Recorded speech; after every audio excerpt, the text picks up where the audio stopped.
Thus, by intelligent consideration of the way before proceeding, and by thus fully preparing provisions of virtue and knowledge, the Bodhisattvas lead the great caravan of sentient beings, according to their maturity, across the wasteland of the mundane world to the great city of omniscience, without either the caravan or the Bodhisattvas being beset by the ills of the wasteland. Thus, Bodhisattvas should work tirelessly on the cultivation of the stages. This is a brief explanation of Bodhisattva's entry into the first stage of extreme joy. Bodhisattvas in this stage are mostly monarchs of a continent. That is to say, a king, an emperor, who controls an entire continent. Having attained great power and sovereignty, guardians of the Dharma, wise and capable, taking good care of beings with great generosity, undertaking unlimited acts of charity to rid beings of the taint of envy and discontent. And whatever acts the Bodhisattvas undertake, whether by giving or by kind speech, by beneficial action or by cooperation, those acts are never apart from thoughts of the Buddha, the Dharma, the Sangha, of Bodhisattvas, the practices of Bodhisattvas, the transcendent ways, the stages, the expertise and unique qualities of the Buddhas, of omniscience, complete in all respects. To what purpose? To become the best of beings, unexcelled leaders and guides, and ultimately omniscient refuges. Those who seek to be thus undertake the appropriate effort by which they give up all comfort and go forth in conformity with the teaching of the Buddha. Having gone forth, Bodhisattvas instantly attain 100 samadhis, 100 concentration raptures, and see 100 Buddhas, and acknowledge their power. They stir 100 worlds, go to 100 lands, illumine 100 spheres, mature 100 beings, live for 100 aeons, penetrate 100 aeons, past and future, contemplate 100 teachings, and manifest 100 bodies. Each body manifesting a company of 100 bodhisattvas. Then, bodhisattvas with superior power of commitment, by the quality of excellence of their vows, transform their bodies, auras, mystic powers, visions, spheres of operation, voices, conduct, adornments, power, resolutions, and functioning in countless ways. So, it has been said, I have been told, that this sutra, this text, this scripture, is like a fairy tale. That's exactly what the person said. It just sounds like a fairy tale. What is going on here? This is just a bunch of big words. I mean, you're talking about how you have the goal of becoming the best of beings, and then suddenly you get to live for 100 aeons? That's what you're telling me? Suddenly you're a monarch of a continent? Really? This is the kind of stuff you're trying to pander to us? I gave up a lot to come to this retreat. And now you're reading us from this fairy tale. It's meaningless. Yes. Well, I've repeated this comment on the text before, and I hope to repeat it again, because it's an excellent comment. It's well said. I, as some of you know, like to teach in schools, and the age that I like to teach the most is middle school, high school, because occasionally that group, unlike every other age group, just gets sick of this and starts to fight back. I say, it's going to be great. You focus on your breath, and then you'll learn how to relax. Everything in your life will be better. You say, oh, come on, man.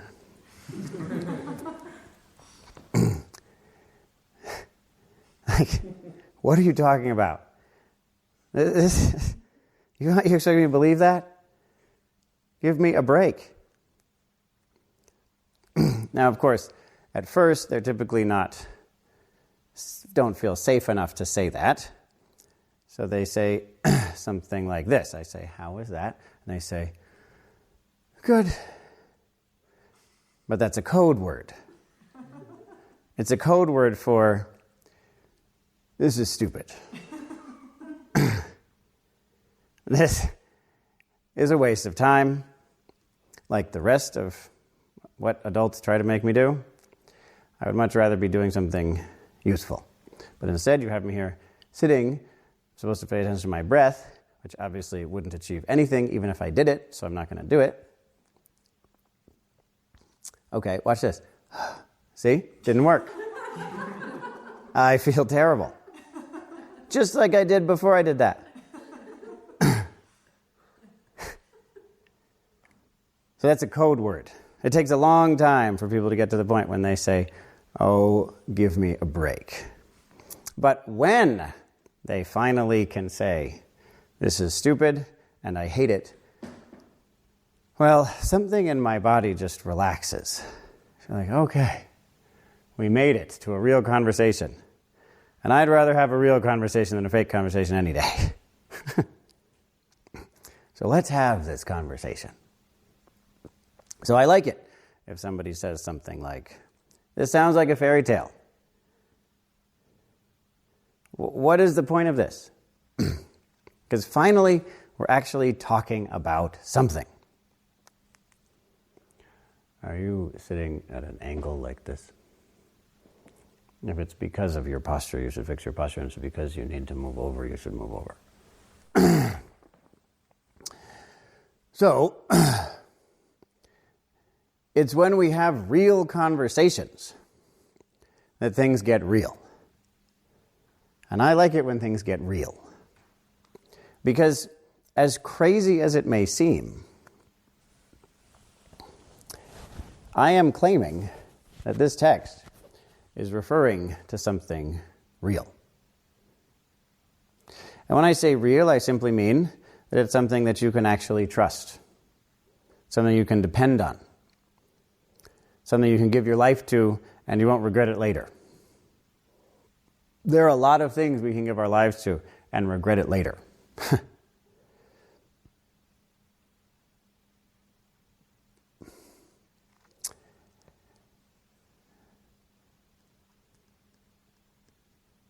I like real conversations.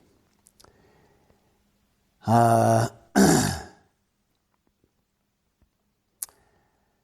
I was at college,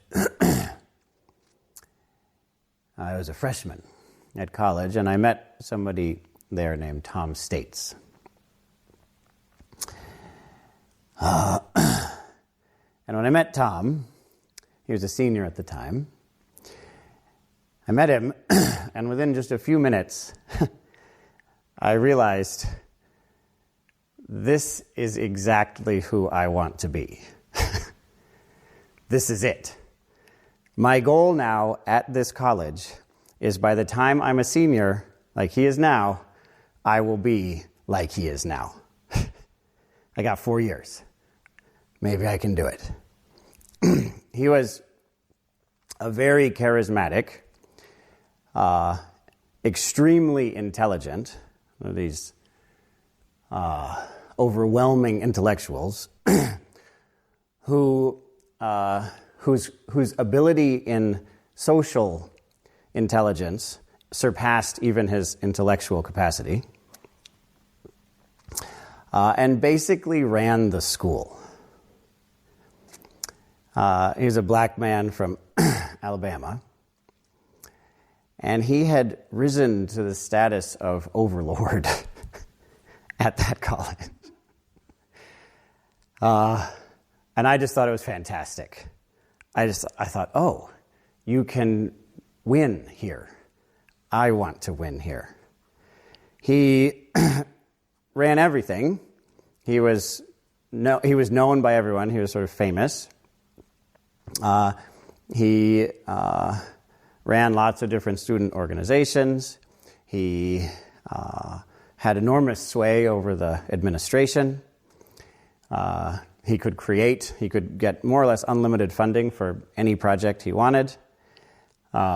He even got exactly the room he wanted on campus. He chose exactly the room he wanted, and he got it. And he just told me that in a nonchalant way one day. He said, yeah, this is the room I wanted, I got it. And I said, you can do that?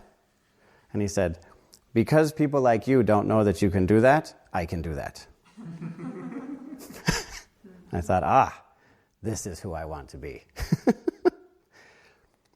Furthermore, he used his power for good. He really helped people in a way that's far superior to a lot of what's happening on college campuses nowadays. We had a well-known racist writer come to give a talk, and nowadays there's the goal of preventing free speech, at least in this country, but he set it up totally differently. He told everybody, come to the talk.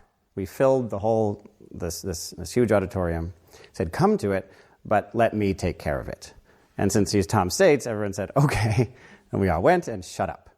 And so the guy gave his talk, and Tom had researched all of his stuff, and just after the talk, there was a question and answer period, and he just stood up, and he just very simply, very calmly, point by point, demonstrated that everything the man had claimed was incorrect.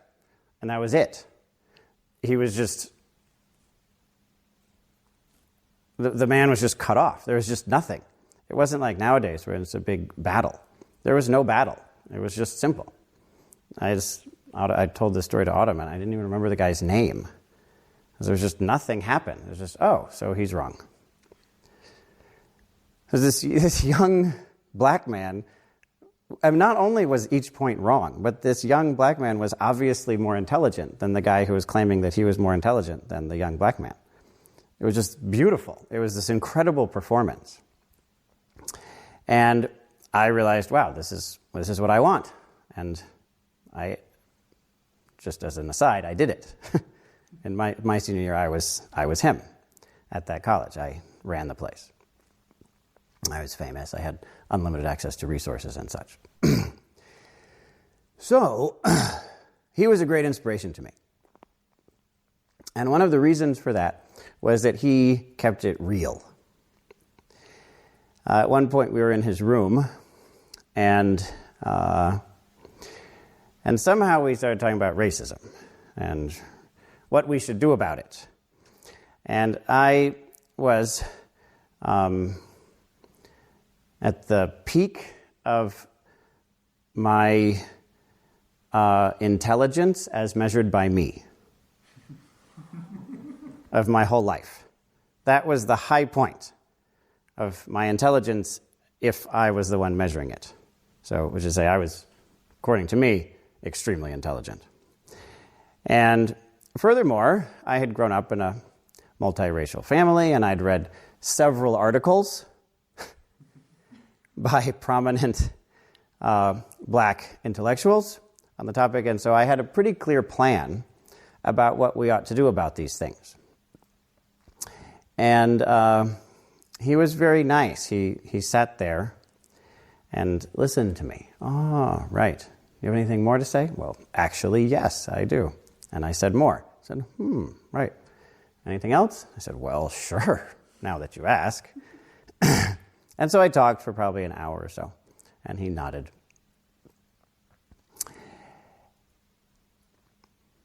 And then when I was finished, he said, yes. Well, I don't mind when people are arrogant. I'm arrogant. A lot of people I respect are arrogant. It can be helpful. And I don't mind when people are ignorant. If you're ignorant, you just haven't been given the appropriate opportunities to learn. But I do mind when someone is arrogant and ignorant. And you are arrogant and ignorant. Then he just let that settle in for a while. And I was shocked. I stood there. I was sitting on a chair. And I sat there, not really knowing what was happening. I felt like I was on a roll for about an hour. And suddenly, it literally felt as if they say the rug had been pulled out from under you. It actually felt that way. It felt like the thing I had been standing on was just gone. And I was also off balance, and I didn't know what to do about it. As if it's that slow motion. You could imagine someone pulls out the rug and it's just slow motion. There's nothing you can do, but everything's happening very slowly. You're falling, and you know it. You can watch it all happening, but there's nothing you can do about it. It was like that. And we let it settle in. And then he just asked me very clearly, he said, "Are you okay?" And I didn't really know how to answer that question, so I just said, "Yeah." And he said, "Oh, good. Well, in that case, get out of my room." And I didn't move. Again, the rug had been taken out. The floor also had been taken out from under me. I didn't know what to do, and he just asked again. He said, "Are you okay?" And I said, "Yeah." And he said, "Then get out of my room." And so I did. And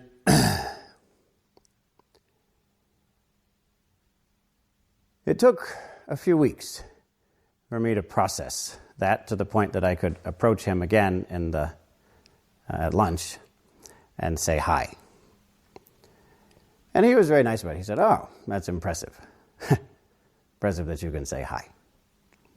And eventually we reestablished our friendship, and it went from there. The reason I bring this up is that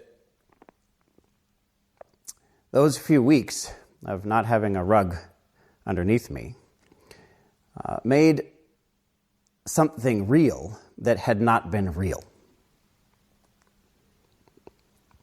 And sometimes it just takes that. It just takes that struggle, that confusion.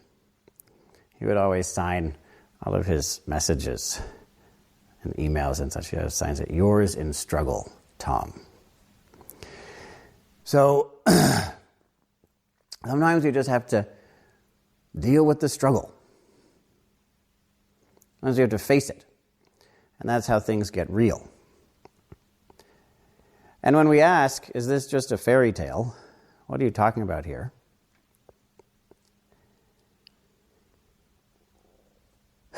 Well, that's the beginning of this getting real. Because we hear things, we hear spiritual commentary. We hear these big, deep teachings, and we kind of store them away as information. But the question is, does it get real? It's something that we have to look at very closely.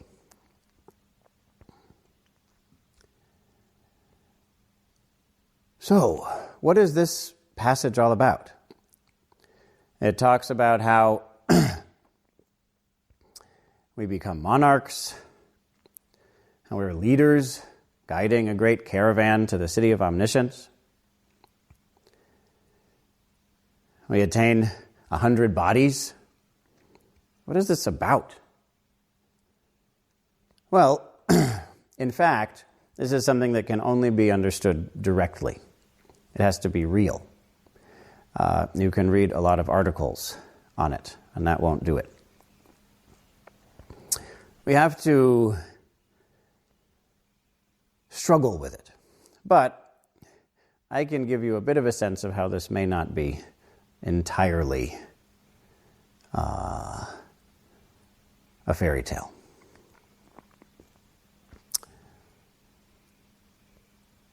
So, a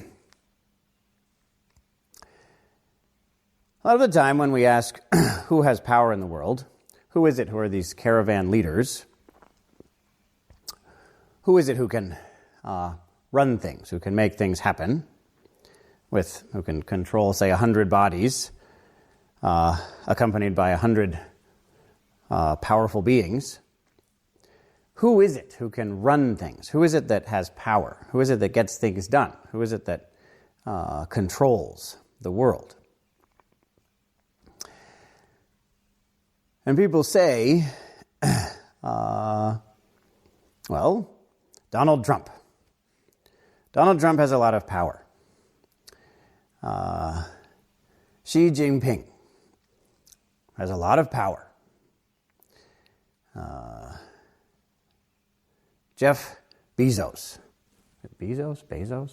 What is it? See, I don't even know. This person has so little power. Bezos? Yes, some irrelevant pawn.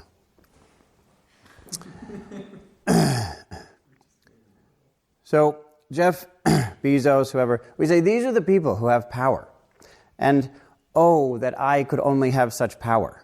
I would make the world a better place if I had that much power. We have that sense. If I just had that much power, then I could really make a difference. And that seems real to us. It seems real. That those people really have power. And then, if you hear me give commentary on it, you might hear me say something like this, which is something that I say regularly. That is that I claim that I have more power than any of those people. And in fact, I have more power than all of them put together. You could take 100 or 1,000 such people, and I, me alone, would still have more power than all of them put together. And then you think, oh no, it's a fairy tale again. Didn't I tell you? I don't want the fairy tale. Can't we make this real? Now, this is not a fairy tale. On the contrary, they are the fairy tale. Their power is imaginary. It's an illusion. There's a system. That system is running the world. It is, you could say, a profit maximization system. The goal of that system is to turn nature into money. That system turns real things into fake things. Money is a fairy tale. We talk about the real world, and what we typically mean is the world of money. We say, you really need money. Well, it isn't untrue that you need money, but the reason you need money is simply that people believe in the fairy tale. You can't find money. Money is a totally imaginary thing. Money is completely imaginary. You can't find it anywhere. You can look around for it, and you won't find it. And in fact, as money has become increasingly imaginary to the point now, when it's imaginary, it's become more and more powerful. When it was gold, at least you could still do something with it, even if people stopped believing that gold was particularly valuable. But nowadays, money is just imaginary. It's a fiction. It's a fairy tale, you could say. And we want to turn nature, whatever that is, whether that's our bodies, our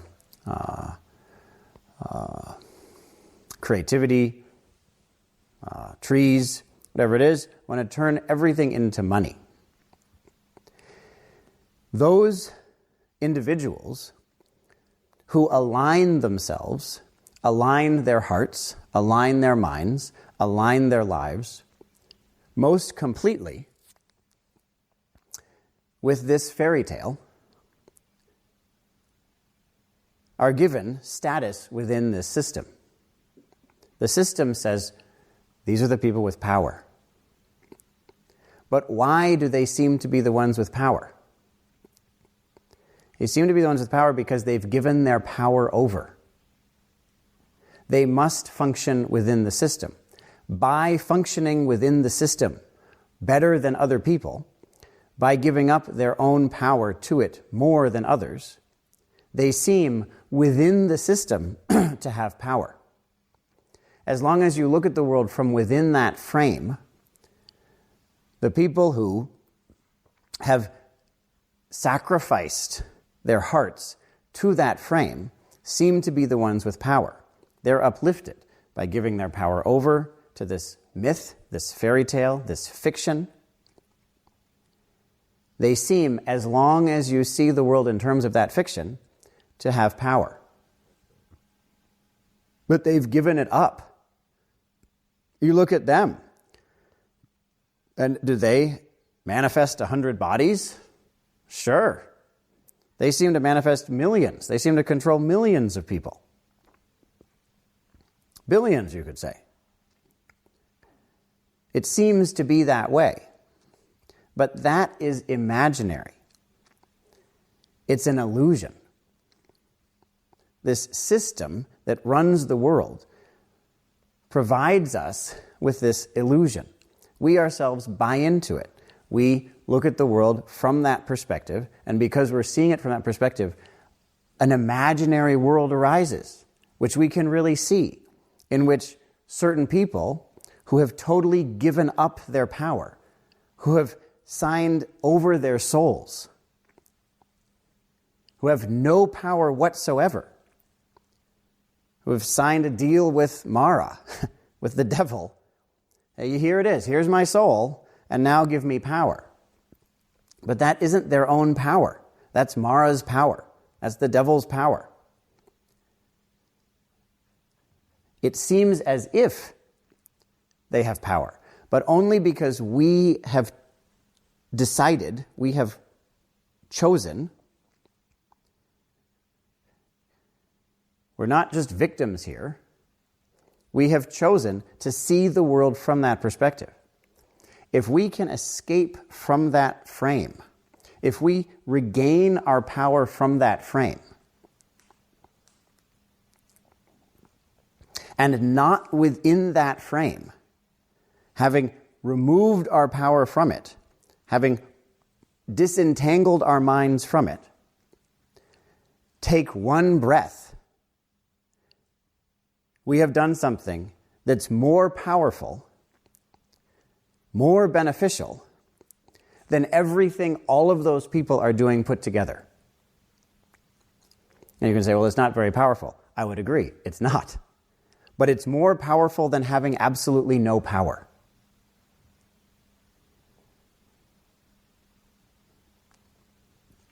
The level of mental enslavement that such people have needed to embody in order to make their way through that system, for most of us, is incomprehensible. Why is it incomprehensible to us? Because most of us have done that to a large extent ourselves. We ourselves are in the system. It's not easy to get out, and it's not easy to stay out. It's very difficult. The system is constantly telling us, good news. If you just sacrifice your soul and your life to this profit-maximizing system, we'll give you lots of sensual pleasure. And in fact, you can get sensual pleasure for your family and friends too. And you're the one who's going to survive when things get bad. That's right now, look at all the people who are suffering. Look at all the species who are suffering so terribly. Well, you won't be the one who suffers that way. You'll make it. You won't be destroyed. And furthermore, if you do this, you will be destroyed. You will be completely obliterated. And these are the things we want in life. And we're tempted. At one point, the Buddha asked his disciples, the monks, he asked them, when the hunter puts out the bait maybe a salt lick or something like that. When the hunter puts out the bait for the deer, does he do that for their benefit? The monk said, no. No, he doesn't. He said, that's right. That's right. And when Mara, who's this being who is in control of other people's creations, so we think that we live in the world and we say, oh, I'm going to make a company and it's going to be great and it's my company. But there's a system that controls whether that company is able to succeed or not. That system is held entirely in the framework of our minds. We share this consensual reality, which is, I want to be clear, a fairy tale. The real world is a fairy tale. It's a fairy tale in many different ways. It's a fairy tale because it's fake. It's a fairy tale because it's imaginary. It's also a fairy tale because, well, if you know about fairy tales are fascinating. We usually say fairy tale, and we mean, oh, it's so nice. But if you actually know fairy tales, they're often not nice at all. They're warnings. Be careful. The same way, this fairy tale, it seems so nice, but there are plenty of warnings. Be careful. This is a brutal world, which is totally unforgiving. And if you buy in, it will destroy you. Now, of course, we kind of want that. In many ways, that's what we desire. And so we're led on. But you can't say you weren't warned. So, because we buy in consensually, meaning all of us together sense that this is true, we have the sense that this is true, consensually buy in,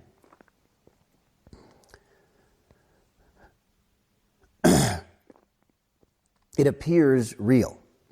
And those who give into it more totally are given power within it. So by giving up our power, we seem to gain power within this frame. But this is totally backwards and upside down. What we're doing here is turning around and going against the flow of the world, against the stream, as they say. We're going against the flow of the world, turning around and discovering that this other direction makes much more sense. Because we talk sometimes, you've heard about this paperclip maximizer. The paperclip maximizer is a terrifying idea, but it's actually much, much better. It's not nearly as terrifying as what's actually happening. Because if you were to have this paperclip maximizer and it were to turn the whole world into paperclips, well, at least you'd end up with paperclips. At least you'd have something. You'd at least have paperclips. So that would be something. But we're turning everything into nothing. Into just money, which we forget is dependent upon our minds. It has no inherent reality. Money only exists in our imagination, on the basis of our minds. So if you turn our minds into money, which is what we're doing, if you turn our minds into this non-existent thing, then everything's just gone. We end up with nothing. I would say, if you look at the human mind of individuals and also collectively, what it basically is a machine that turns what is real into what isn't. That's what it does. It turns this reality into concepts. But what is that reality? Most of us look around and we say, well, this is really a pillar. That's really a floor.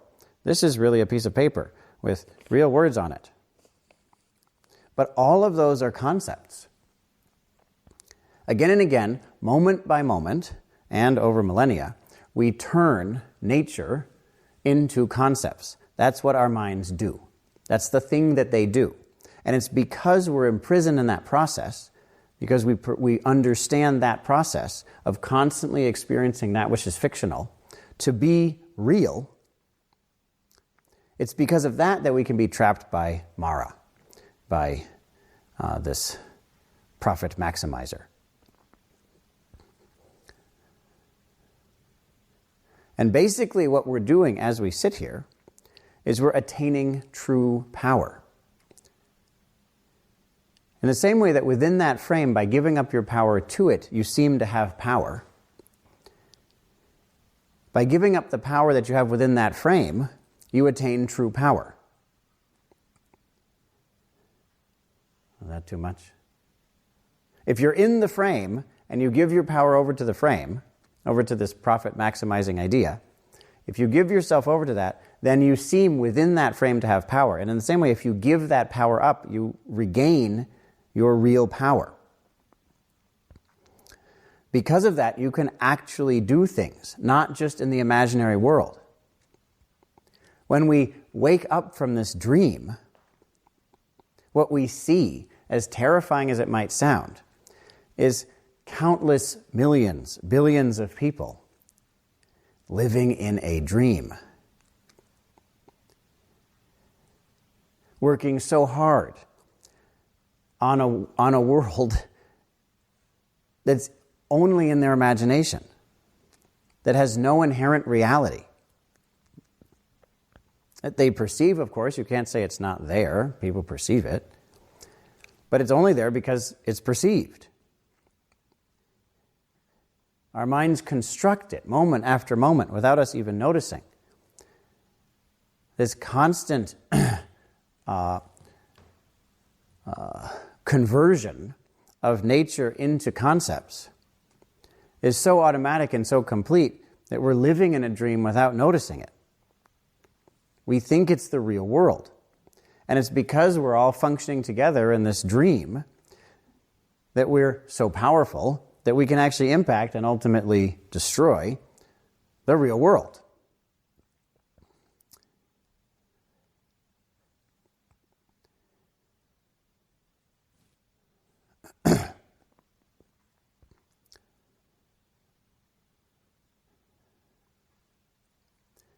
In order to actually break free of this,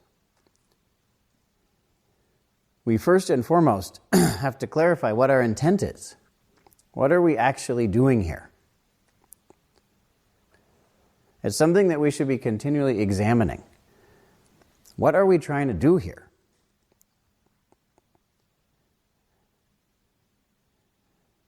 What's the goal? What are we after? Because once we have that clarified, then we can give ourselves to that. Here it's written that our purpose in doing this is to become the best of beings, unexcelled leaders and guides, ultimately omniscient refuges. And this is our goal. We want to lead the caravan. We want to help living beings to go beyond this prison, this wasteland, this desert. And in order to do this, it says, we undertake the appropriate effort. We undertake the appropriate effort. What does it mean to undertake the appropriate effort? It means that we do a technique.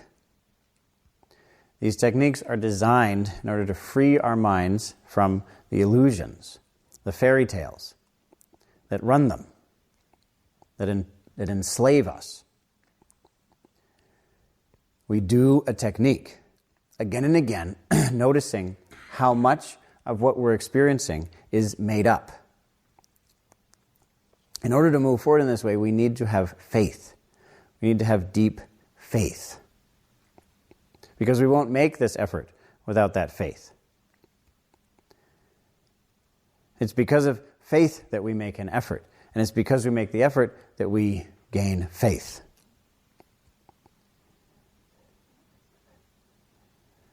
This deep faith that goes beyond what we can mentally understand. This is the basis of our practice. This is how we throw ourselves into techniques. We understand that something in this text is being said that goes beyond conceptual awareness. beyond what we can understand.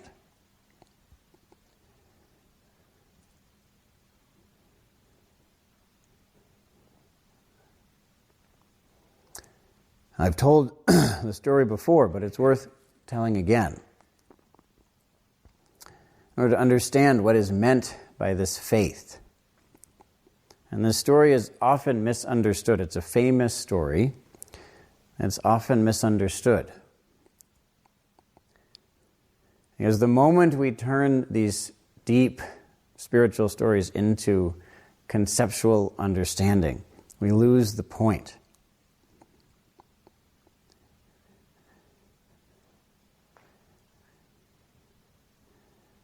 One of the best examples of this is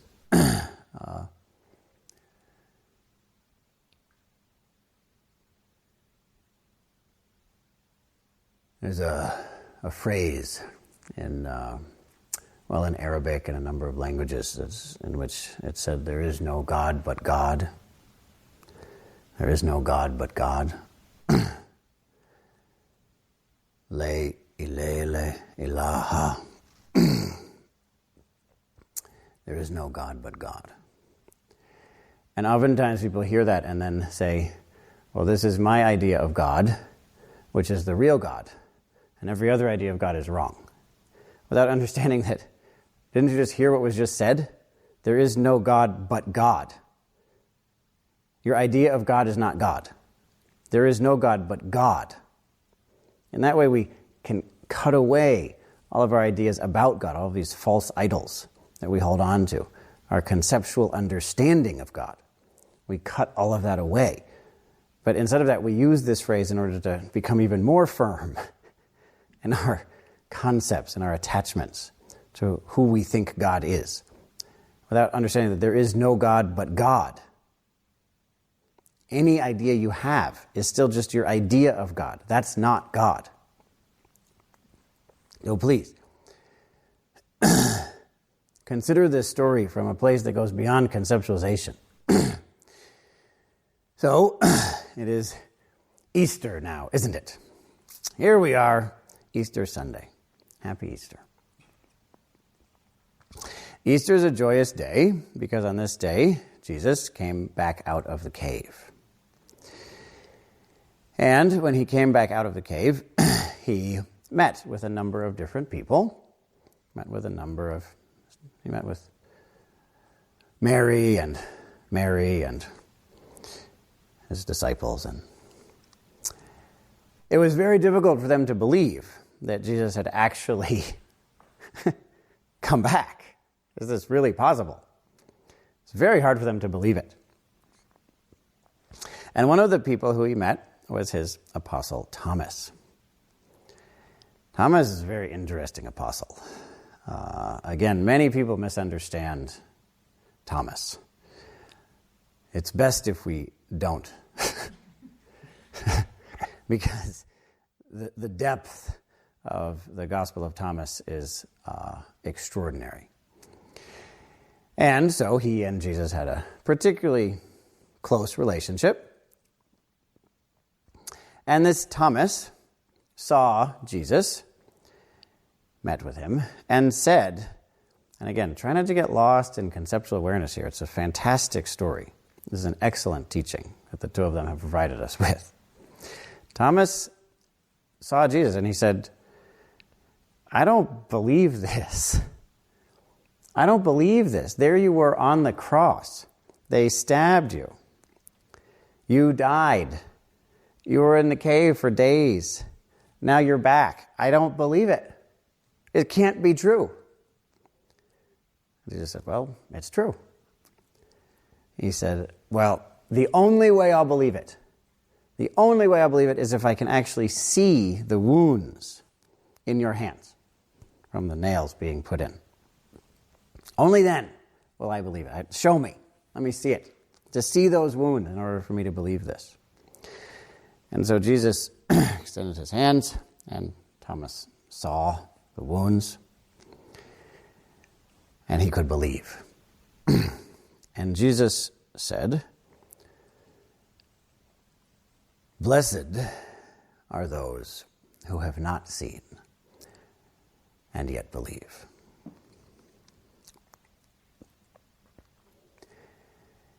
Blessed are those who have not seen and yet believe. Happy are those who have not seen and yet believe. We haven't seen it, and we believe it.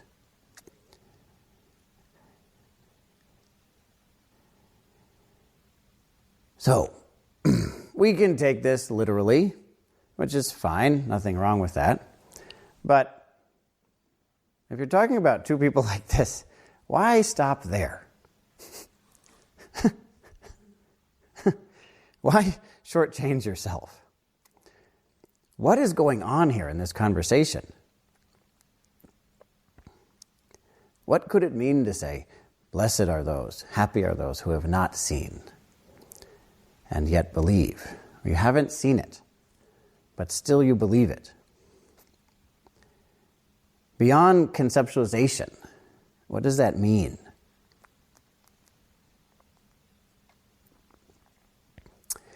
Well, one way to consider it is that everything that you see, everything that you think, everything that you believe is imaginary. We turn all of this into concepts. How can we believe in that? How can we believe in our beliefs? Is that really something to have faith in? Things that we made up? Things that we have to continually construct in order to experience? We enter this path in order to cut through all of that, in order to see what can't be seen, to hear what can't be heard, to feel what can't be felt, to directly experience that which goes beyond the senses, which goes beyond birth, beyond death, that which transcends life, death, existence, non-existence. How can that be seen? How can that be understood? As the Franciscans say, that which can't be seen or heard or felt or known is infinitely greater than that which can be seen and heard and felt and known.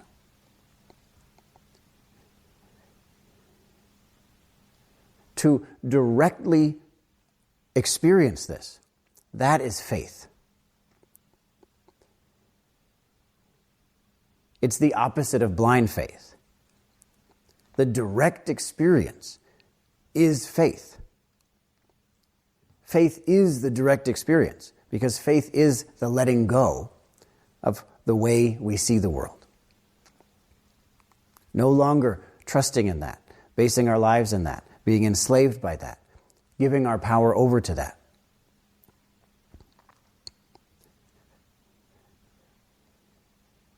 With this realization, naturally, of course, we could say that we are the best of beings, unexcelled leaders, that we have fulfilled our purpose in life. We can say that naturally. This is not a fairy tale. This is the opposite of a fairy tale. To not do this, to live our lives without this realization, is a fairy tale. It's a fairy tale that seems very pleasant, and it ends very badly. Please, take advantage of this opportunity. There are clear techniques. This isn't going to be mentally figured out. Use those techniques. Bring forth great compassion, great faith, great energy, great effort, and cut through the illusions that enslave us.